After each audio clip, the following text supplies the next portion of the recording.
Welcome viewers. In this video we will see the initial condition in the network element for inductor. Subscribe the channel for more videos and notifications. Soft copy of this material available in the drive. The link is given in the description box. Now we'll go to the topic, the inductor, network element inductor. What is the initial condition? While going with the transient, what are the initial conditions available in inductor? Let us consider the inductor L. The current IL is flowing through the inductor. The voltage across the inductor is VL. The relation between current flowing through the inductor and voltage across is given by VL equal to L DIL by dt. Voltage across the inductor equal to inductor and DIL by dt. Right. If DC current flows through, DIL by dt become 0. In the DC current means the differential of the current DIL by dt become 0, as DC current is constant with respect to the time, right? So VL equal to L DIL by dt. DIL by dt becomes 0 in case of DC because the constant current is constant. Hence voltage across inductor VL become 0. Thus, as far as DC quantities are considered, in steady state, inductor acts as a short circuit. So we got the first case. In case of DC, the voltage across the inductor is 0 because of constant. Current is constant. So applying the DC quantity, the inductor is act as a short circuit. Right. Now we'll go to the next. We can express the inductor current in terms of voltage developed across it. So this is the expression for current. IL equal to 1 divided by L integral VL dt. Right. So it is rearranged. The equation is rearranged. So current is given in terms of voltage. Right. IL equal to 1 by L integral VL divided VL dt. Now we'll go for the analysis of this inductor current. In above equation, the limits of integration are decided by considering past history, previous history, that is minus infinite to t0 minus, right? Infinite, minus infinite to t0 minus, assuming that switching takes place at t equal to 0. So we can split the limit into two intervals, minus infinite to 0 minus to t, right? It is divided into t because in between we are having 0 is available. So minus infinite to 0 minus to t. Right. Now we'll go for further. We have already studied that 0 minus is the instant just before switching action takes place. 0 plus means after switching. 0 minus means before switching.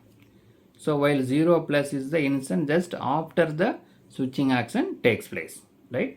So the limit is from minus infinite to t minus t0 minus, because of t equals 0 switching takes place. So it is split into minus infinite to 0 minus to t. What is 0 minus and 0 plus? 0 minus means before switching action. 0 plus means immediately after switching action. Now we'll see the equation. What happened to the equation, current equation? Hence we can write IL equal to 1 by L integral minus infinite to t VL dt. Now that is split into two. 1 by L integral minus infinite to 0 minus VL dt plus 1 by L 0 minus to t VL dt, right? So it is split into minus infinite to 0 minus to t. Now we'll go for this. First term on RHS of equation represent value of inductor current in history period, which is nothing but initial condition of IL. Minus infinite to 0 minus means before switching, initial condition. So let it be denoted as IL 0 minus, right? We already discussed 0 minus mean before switching. So this entire term refer the initial condition of the inductor, that can be represented as IL 0 minus. So due to that, the equation, we can write the equation as IL, inductor current equal to IL 0 minus. The term is replaced, plus 1 by L integral 0 minus 2t VL dt. Right. At t equal to 0 plus, we can write. What is 0 plus? After switching. 0 minus mean before switching. It is after switching. That is equal to IL 0 minus plus 1 by L 0 minus to 0 plus VL dt. Right. So this t, now it is replaced by 0 plus, because t equal to 0 plus immediately. So this equation is nothing but after 0 plus means after switching, 0 minus before switching. So this initial condition, initial current while switching, what happened before and after the switching, right?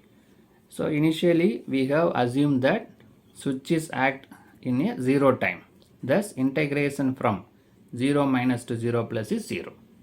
What we assume that the switch act in a 0 time. So there is no before switching, after switching.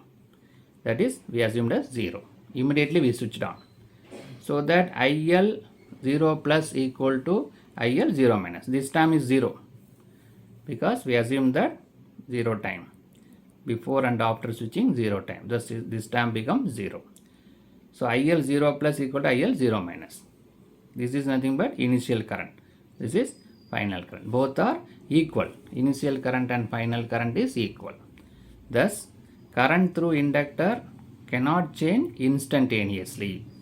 That means the current through inductor before and after the switching action is same. Right? So we conclude that current flowing through the inductor is not changes instantaneously. That is the main property of the inductor. It will allow the current to increase or decrease in a gradual manner, not a suddenly, instantaneously. So that before and after switching action, the current is through the inductor is same. Right. Now we'll go for the next condition. At the time of switching, the voltage across inductor is ideally infinite as interval dt is 0. Right? The voltage across the inductor is ideally infinite as the interval dt is 0. Thus, at the time of switching, inductor acts as a open circuit, while in steady state at t equal to infinite act as a short circuit as given. That we already discussed that is short circuit, right? So at the time of switching it acts as a open circuit, after switching it acts as a short circuit, right? Now we'll see the further. If inductor carries an initial current I0 before switching action, then at interval at instant t equal to 0 plus it acts as a constant current source of value I0. So what we discussed earlier is initial current is 0. We assume that initial current is 0. Initially now current. But here if the initially current is available means it acts as a current source, constant current source. While in steady state at t equal to infinite it acts as a short circuit across a current source as given. Earlier only short circuit. Now before switching current is available. So it acts as a short circuit across a current source. Both are connected in parallel, short circuit and current source. So this is the initial condition details about the inductor. First one is if the DC quantity means the inductor acts as a short circuit. Right. Then current. We have two conditions, before switching, after switching. We assume that there is a before and after switching time is 0. So due to that the current before switching current and after switching current is equal. We call the term both are equal. So that it acts as a inductor will not allow sudden change in current. It will increase gradually or decrease gradually. Right. So that before and after switching the current is same. Then we discuss about it is act as a short circuit. Under steady state condition it acts as a short circuit. Suppose the initial current is available means short circuit with current source. So that is the detail about the initial condition of inductor. Subscribe the channel for more videos and notification. Soft copy of this material available in the drive. The link is given in the description box. Thank you for listening.